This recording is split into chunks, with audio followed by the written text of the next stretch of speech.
নবী গো দয়া করে উটের পাঞ্জরে আপনি যায়েন না। কেন যায়েন না? উটটা আমার পাগলা হয়ে আছে, উটটার মাথা গরম হয়ে আছে। আপনি যদি চলে যাবেন, যেমন কুকুর পাগলা হয়ে গেলে মানুষকে কামড় দিয়ে দেয়, কিচ্ছু বোঝাবুঝি করবে না, এই মতো নবী গো উটটা আমার পাগল হয়ে আছে। আপনি দয়ার নবী, আপনি যখন পাঞ্জরে যাবেন হয়তো আপনাকে ক্ষতি করতে পারে, আপনাকে মারতে পারে, আপনাকে কামড় দিতে পারে। এই জন্য নবী গো দয়া করে আপনি উটের পাঞ্জরে যায়েন না। নবী বললেন তোমরা চুপ করে থাকো, আমার কিচ্ছু হবে না। এক পা দু পা তিন পা করে যখন নবী হাঁটতে লেগেছেন, ওরে সুবহানাল্লাহ, একটা জানোয়ারের মহব্বত দেখেন, একটা ভালোবাসা দেখেন। মানুষ তো মানুষ, একটা জানোয়ারের ভালোবাসা দেখেন। ওই উটটা উঠে গেল, আর উঠে যাওয়ার পর আমার নবীকে ওরে আল্লাহ, যে উটটা পাগল হয়ে গেছিল, যে উটটা কাজে যাচ্ছিল না, আমার নবীকে দেখার পর ওই উট পর্যন্ত নবীকে সাজদা করলেন। সুবহানাল্লাহ পড়বেন না? নবীকে সাজদা করলেন, আল্লাহ জানে, নবীকে সাজদা করলেন।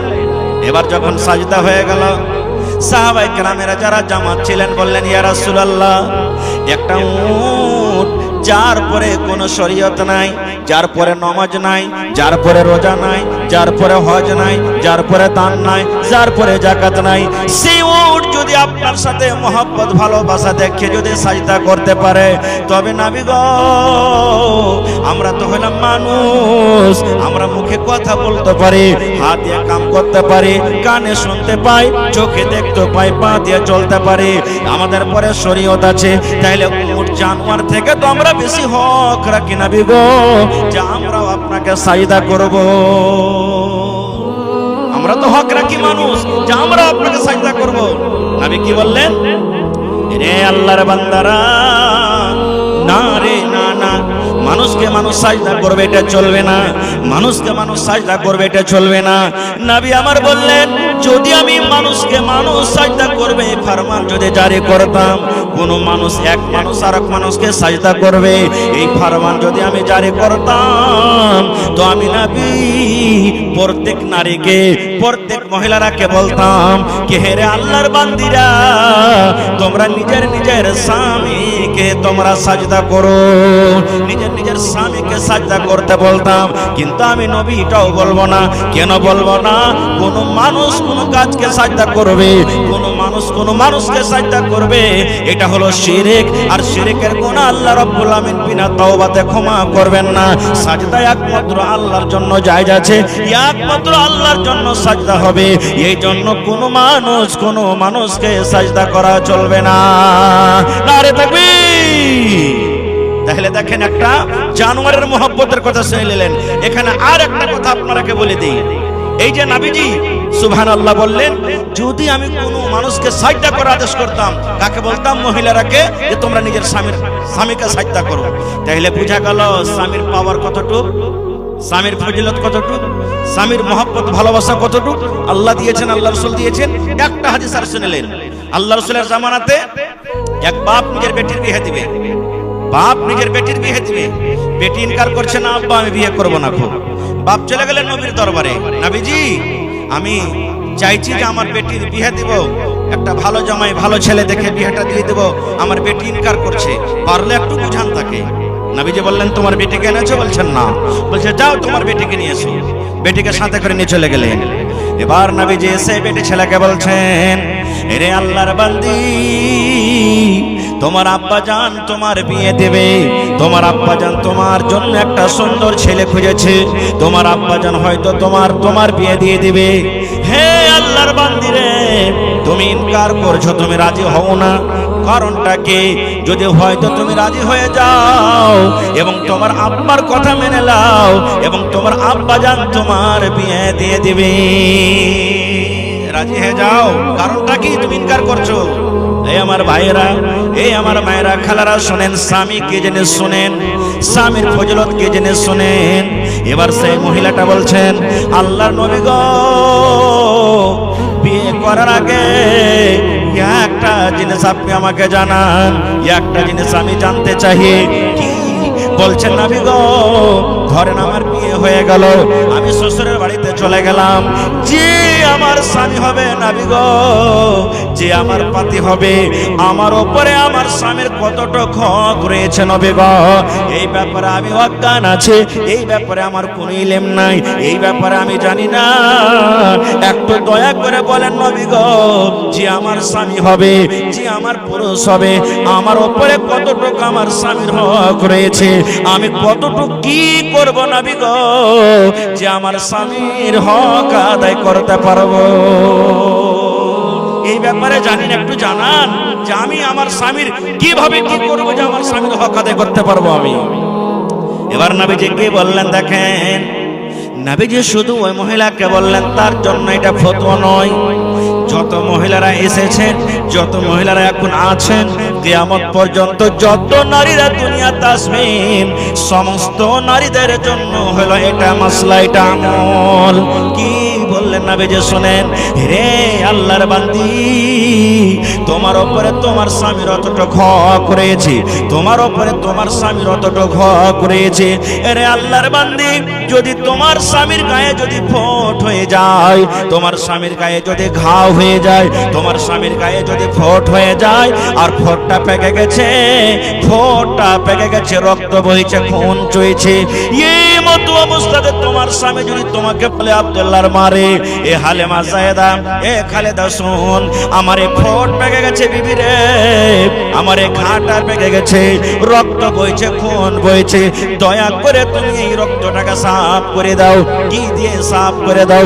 তুলা দিয়ে সাফ করতে হবে না, তোমাকে পানি দিয়ে সাফ করতে হবে না, কাপড় দিয়ে সাফ করতে হবে না। এরে ভালোবাসা বিবি, আল্লাহ রাব্বুল আমিন তোমাকে জিহ্বা দিয়েছে বিবি রে, এই জিহ্বা দিয়ে চেটে চেটে চেটে চেটে তুমি সাফ করে দাও। নবী আমার বলেছেন, মহিলা, যদি তোমার স্বামী তোমাকে বলে আমার এই ঘায়ে রক্ত, এই পুঁজকে তুমি জিহ্বা দিয়ে চেটে চেটে সাফ করে দাও, নবী বলেছেন তুমি ইনকার করতে পাবে না, ইনকার করতে পাবে না। তোমাকে জিহ্বা দিয়ে চেটে চেটে যদি তুমি সাফ করে দাও, তাও তোমার স্বামীর উপরে তোমার অতটুকু হক, এতখানি করার পরও তোমার স্বামীর হক আদা হবে না।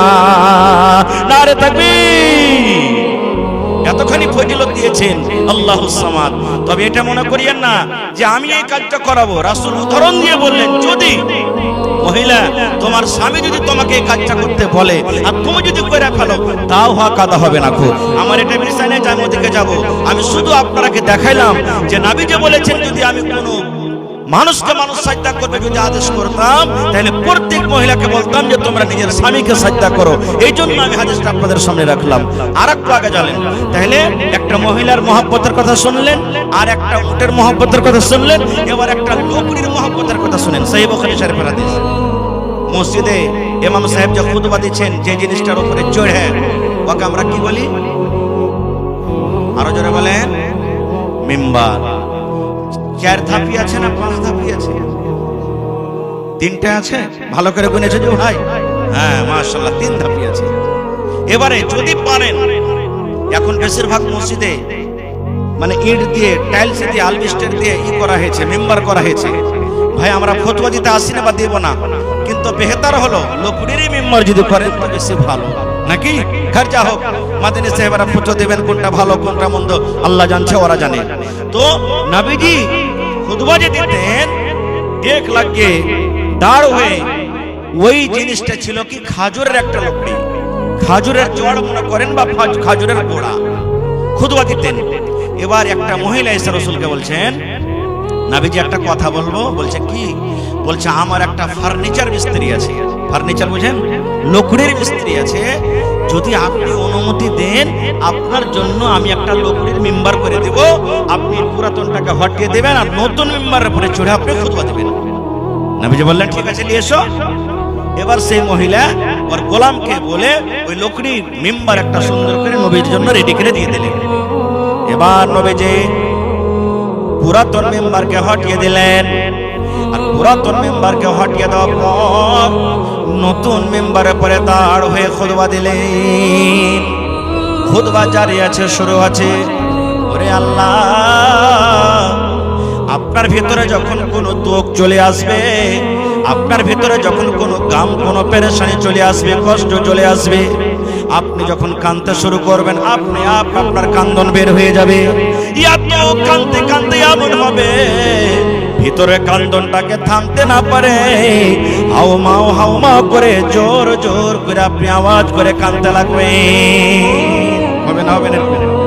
এরকম হয় না? হয় না ভাই? হয়। এবার নবীজি খুতবা শুরু করেন। সাহাবায়ে কেরামেরা খুতবা শুনছেন, যেমন আজকে আপনারা বসে জালসা শুনছেন, কোনো গল্প নাই, সেই বুখারী শরীফের হাদিস। ওই পুরাতন মিম্বার ওর ভিতরখানা এমন ফেটেছে বন্ধুরে, ওরে আল্লাহ, বাচ্চা যেমন চিলিয়ে চিলিয়ে চেঁচিয়ে চেঁচিয়ে কান্দে, বাচ্চার মতো শেষটি তুলে তুলে তুলে তুলে ওই পুরাতন মেম্বার কাঁদতে লাগলো। সাহাবায়ে কেরামের দল বলেন, ওর কান্নার আওয়াজ মসজিদের ভিতরে যত মানুষ আমরা আছি, আমরাও তার কান্নার আওয়াজ শুনেছি। সুবহানাল্লাহ। পুরাতন মেম্বার, আল্লাহ কি করতে পারে না? যে না পারবে না? ওরে আল্লাহ। এবার দেখেন মজার ঘটনা, এমন কাঁদতে লাগলো, নবীজি আমার মিম্বার থেকে নেমে গেলেন। মিম্বার থেকে নেমে যাওয়ার পর ওই মিম্বারের কাছে চলে গেলেন, পুরাতন মিম্বারের কাছে। এরকম ভাবে তাকে বুকে জড়িয়ে ধরলেন, কিংবা মিম্বারটাকে এরকম ভাবে সুন্দর করে তার গতরে হাত দিতে লাগলেন, এরকম ভাবে হাতটা ছুঁয়ে ছুঁয়ে লাড়তে লাগলেন। এবার বলছেন, চুপো এরে মিম্বার, তুমি চুপো, এরে কাজ তুমি চুপো, এরে লোকরে তুমি চুপো, কেন কান্দো?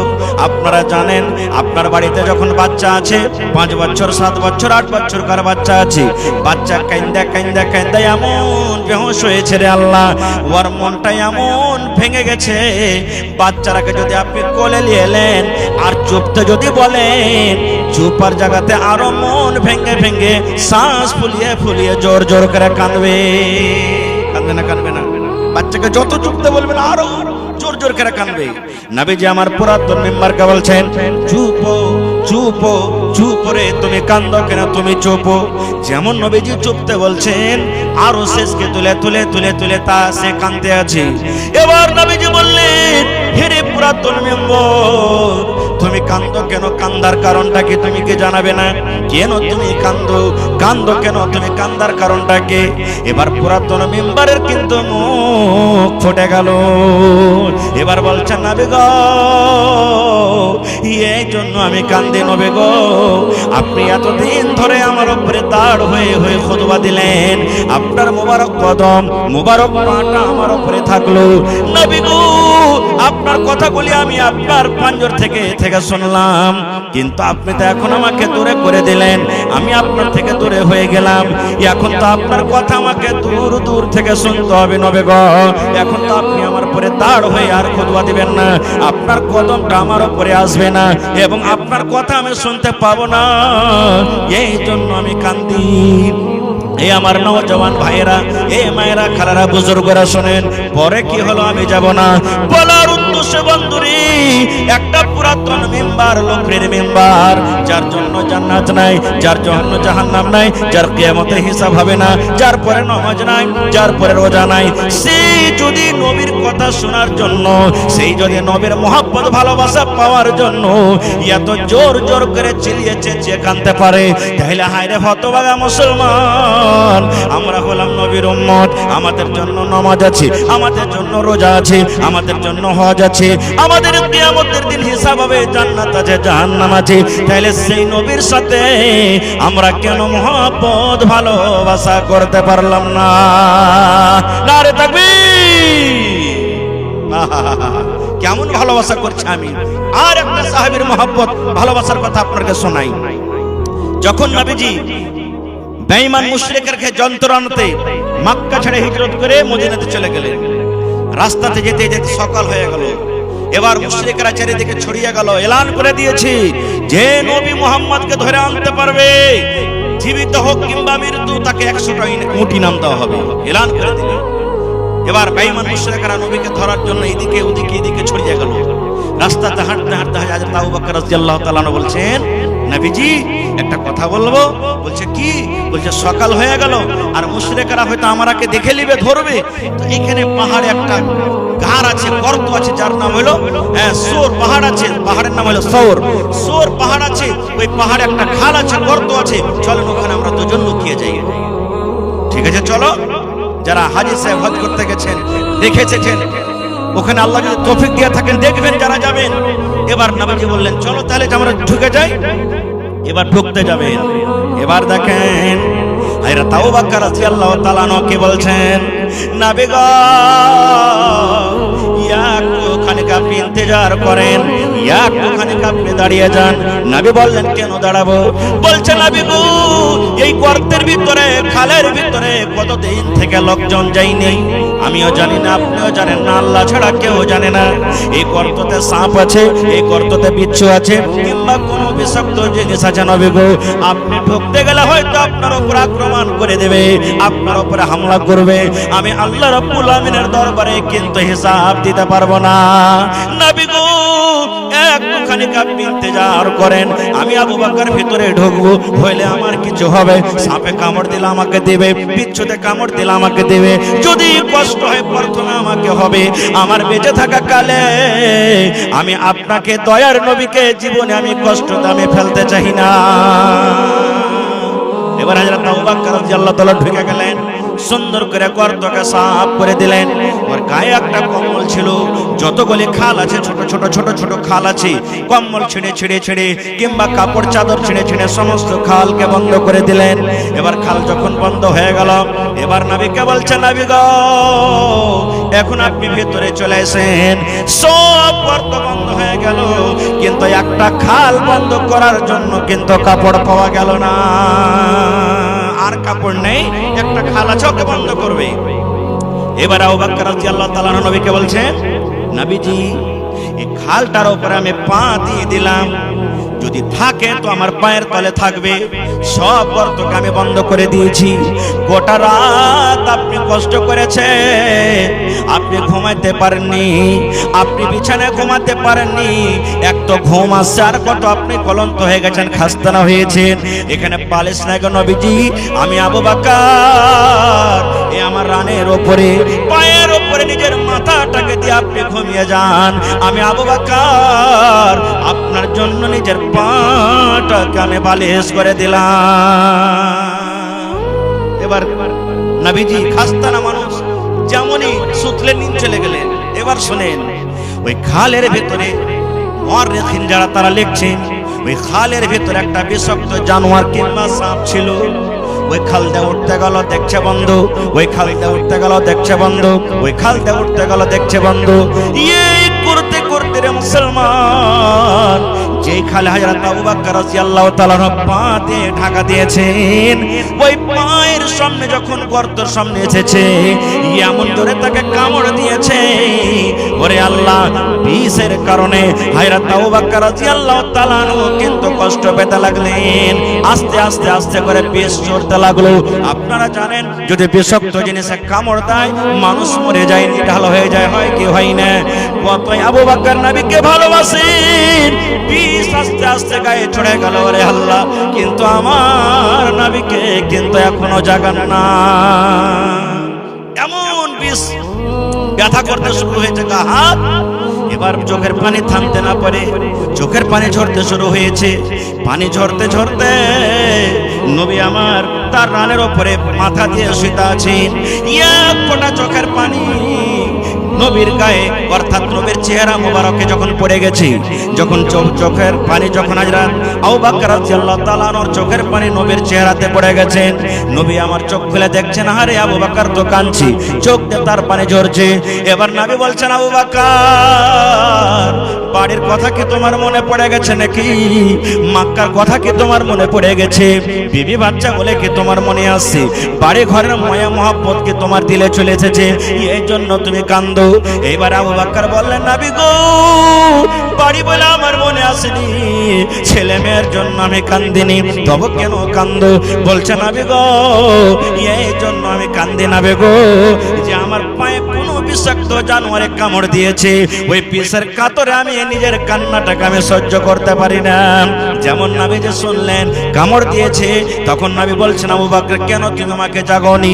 বলছেন, ইয়া রাসূলুল্লাহ, এই জন্য আপনাকে জাগানি নবী গো, গোটা রাত আপনি হেঁটে হেঁটে এসেছেন, গোটা রাত আপনি জেগে আছেন, আপনি ঘুম পাড়েননি, আর আপনাকে যদি আমি উঠিয়ে দেব, হয়তো আপনি দয়ার নবী কষ্ট পাবেন, আপনি কষ্ট পাবেন, আর আপনার কষ্ট আল্লাহ রাব্বুল আমিন কিন্তু সহ্য করতে পারবে না।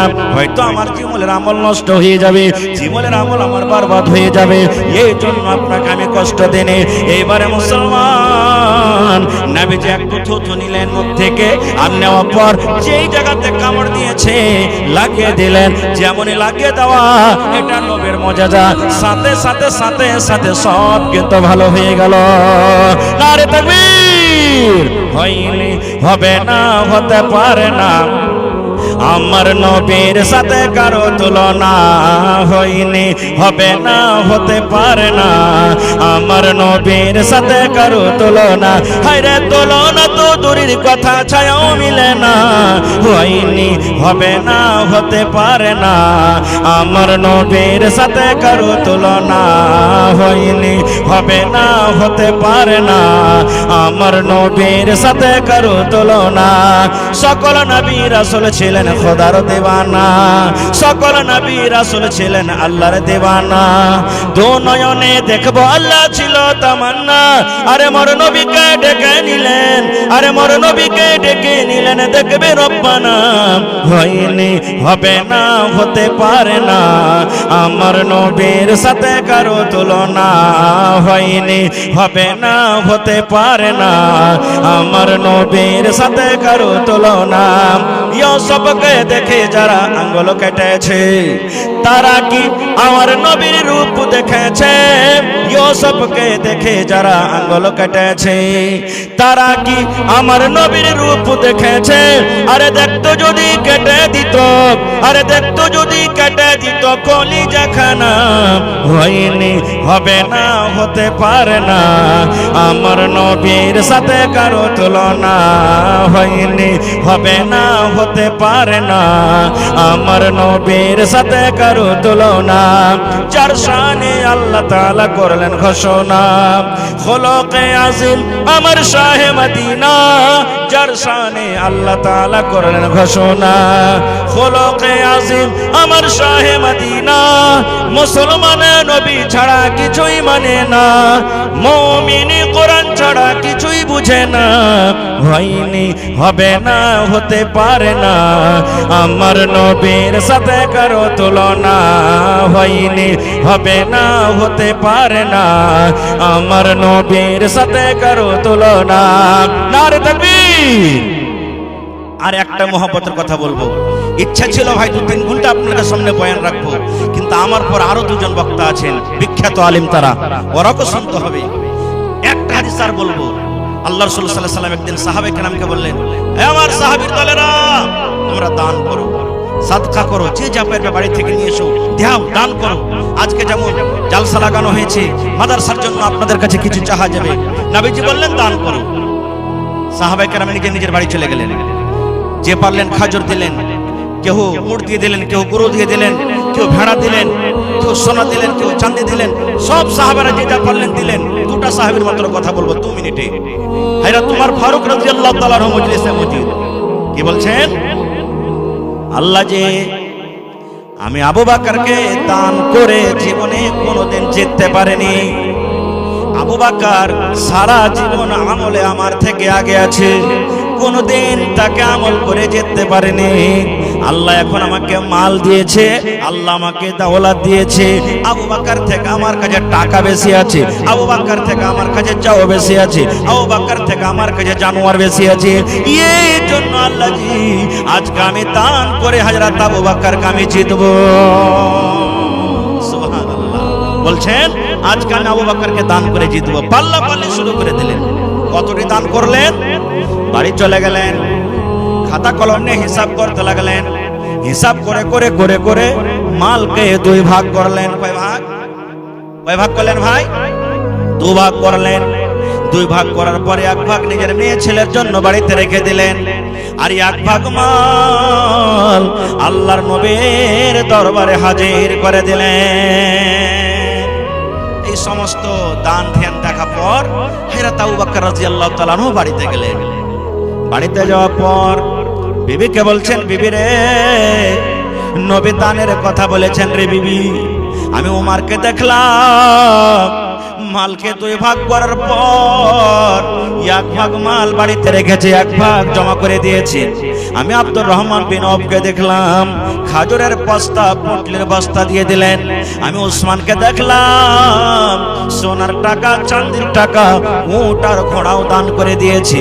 বিবি রে, আমাকে দান করতে হবে, দান করার জন্য কিছু বাড়িতে আছে কিনা? আছে বিবি কিছু? ওনার স্ত্রী বলছেন, কি স্বামী গো? আছে এক সা, অর্থাৎ 2.5 কিলো কিংবা 3.25 কিলো। এই যে আমরা ফেতরা দিচ্ছি 2.5 কিলো চাল কিংবা 3.25 কিলো চাল, একে এক সা বলা হয়। তো বলছেন এক সা যাও কিংবা যাওয়ের আটা আছে। আর কিছু নাই? না তো না। হযরত আবু বকর মনে মনে বলছেন, আল্লাহ, উমার এত বড় বড় করে দান দিলে, উসমান এত বড় বড় দান দিলে, আব্দুর রহমান বিন এত বড় বড় দান দিলে, অমুক সাহাবী এত মোটা মোটা করে দান দিলে, আর আমি অল্প এত বড় সাহাবী অল্প কিছুটা আমি যাও কিংবা যাওয়ের আটা কেমন করে নিয়ে যাব? কেউ যেন দেখতে না পায় একটা চাদর গায়ে দিয়ে নিলেন বড় ধরনের, আর বুকে চেপে করে নিয়ে হাঁটতে শুরু করলেন। ঢেরি যে রাখা আছে ঢেরিতে ঢেলে দিলেন। ঢেলে দেওয়ার পর এবারে নবীজি কি বলছেন দেখেন, দান সব শেষ হয়ে গেল। এবার নবী উসমানকে বলছেন, উসমান তুমি কি দিয়েছো? নবীজি আমি অমুক জিনিস দিয়েছি। হযরত নবীজি আব্দুর রহমানকে বলছেন, আব্দুর রহমান কি দিয়েছো? নবীজি আমি অমুক দিয়েছি। নবীজি বলছেন, উমর রে, তুমি কি দিয়েছো বাবা বলো তো? উমর ফারুক মনে মনে বলছেন, আজকে আমি আবু বকরকে দান করে জিতবো রে, কারণ আমি আজকে মালের হাফ দিয়ে দিয়েছি। এইবার হযরত উমর বলছেন, ইয়া রাসূলুল্লাহ, আমি মালকে দুই ভাগে ভাগ করেছি, এক ভাগ মাল নিজের ছেলে মেয়ের জন্য রেখেছি, আর এক ভাগ মাল আমি আপনার দরবারে হাজির করে দিয়েছি। এই করতে করতে করতে শেষের বেলাতে নবীজি আবু বকরকে বলছেন, আবু বকর তুমি কি দিয়েছো বাবা? হযরত আবু বকর রাদিয়াল্লাহু তাআলা আনহু কি বলছেন জানেন? নবীজি আমি কি দিয়েছি এটা জিজ্ঞাসা না করে আমি কি দিয়েছি আর আমার ছেলে মেয়ের জন্য বাড়িতে কি রেখেছি এটা আমাকে জিজ্ঞাসা করে। দেখেন কেমন সওয়াল আর জবাব। নবীজি বলছেন, আবু বকর তুমি কি দিয়েছো আর তোমার ছেলে মেয়ের জন্য বাড়িতে কি রেখেছো? ওরে সুবহানাল্লাহ! হযরত আবু বকর রাদিয়াল্লাহু তাআলা আনহু কেমন জবাব দিলেন, কিয়ামত পর্যন্ত বন্ধরে কোন মানুষের কোন ধরনের জবাব দিতে পারবে না। হযরত আবু বকর রাদিয়াল্লাহু তাআলা আনহু বলছেন, আল্লাহর নবী গো, আমি আল্লাহ এবং আল্লাহ রসুলকে আমি বাড়িতে রেখে, আল্লাহ এবং আল্লাহ রসুলের মহব্বত ভালোবাসাকে বাড়িতে রেখে আমার বাড়িতে যা ছিল নবী গো সব গোটা আপনার সামনে আমি হাজির করে দিয়েছি। আমার বাড়িতে শুধু আল্লাহ এবং আল্লাহ রসুল, আমার বাড়িতে শুধু আল্লাহ এবং আল্লাহ রসুলের ভালোবাসাটা বাড়িতে আছে। তারপরে আমার বাড়িতে যা ছিল নবী গো সব আমি আল্লাহর সামনে হাজির করে দিয়েছি। তারপরে নবীজি কি বলছেন? হযরত আবু বকর রাদিয়াল্লাহু তাআলা কে বলছেন, দেখেন আয় আল্লাহ, আজ আমি আবু বকরকে দান করে জিততে পারলাম না। কেন দান করে জিততে পারলাম না? এই জন্য দান করে জিততে পারলাম না, আমি ওমর হাফ মাল দিয়েছি, হাফ বাড়িতে রেখেছি, অর্থাৎ হাফ আমি নিজে পেয়েছি, আর আবু বকরের বাড়িতে যা ছিল সব কোটা দিয়ে দিয়েছেন। এই জন্য আবু বকর আজকে পূর্ণ নাকি পেয়ে গেল।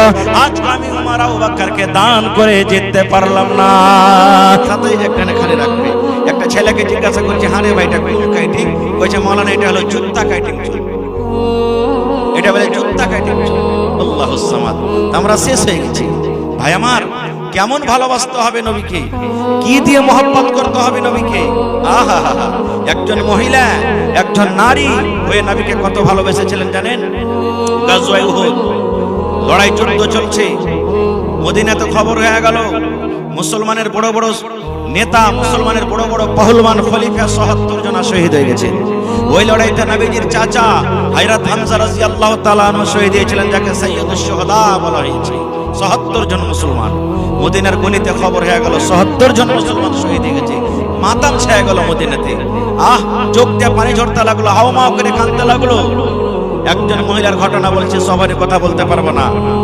লাশের পাঞ্জর দিয়ে হাঁটছে, সব যারা শহীদ হয়েছেন তাদের পাঞ্জর দিয়ে হাঁটছে। ও চিনে না, জানে না যে এটা আমার লাশ কি, ওটা কার লাশ কি, ওটা বাপের কি, মায়ের, বোনের।